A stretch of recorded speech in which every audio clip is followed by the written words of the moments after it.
Today's guest is someone very important in my life.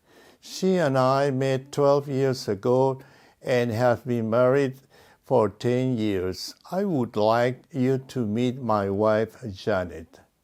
Janet, I would like to ask you some questions about your move to California in 1993. I recently realized that I've never asked you about that time in your life. Where did you live before you moved to California? Before I moved to California, I lived in Washington, D.C. Why did you move here? I moved to California to enroll in the Masters of Public Policy program at University of California, Berkeley. Why did you choose to study for your master's degree at UC Berkeley?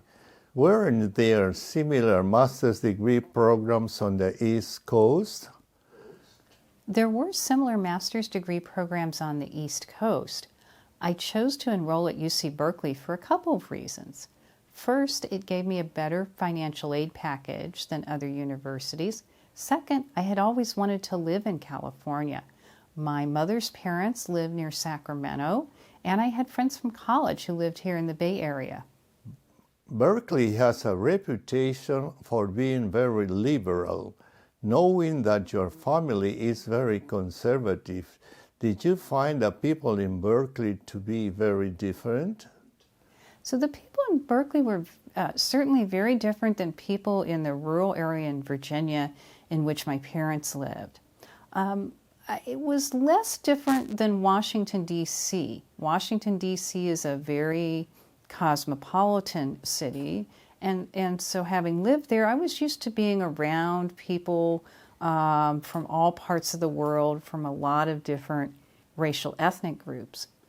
But some things were different. I mean, definitely more of the people were liberal and progressive, and then there were some things that were just strange.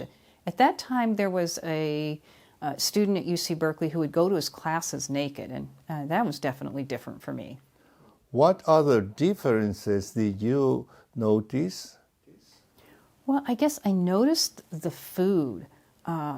It was just amazing how high the quality of the fruits and vegetables and the availability of delicious fruits and vegetables all year round, very fresh. You know, in the East Coast, in those days, especially in a big city, you didn't have the same variety of produce. And I love the natural beauty. And one thing I also noticed was that the strangers would talk to each other on the bus. The first time that happened in Berkeley, I was shocked because in Washington, D.C., people either stared straight ahead or they read their newspaper or their book. They didn't talk to anybody. What did you do after you finished your master's degree? After I finished my master's degree, I got a job at University of California, San Francisco with the Health Force Center. At first, I spent a lot of time in Fresno in the San Joaquin Valley studying the health system there and the health workforce. And then I came back and I worked in San Francisco, I guess for about 6 years total. Then I went back over to Berkeley to get my PhD. After I finished my PhD, I became a professor here at UC San Francisco. I would like to ask you a more intimate question about differences.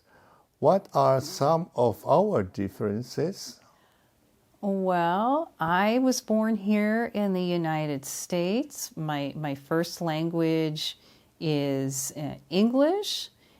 And you were born and raised in Peru. Your first language is Spanish.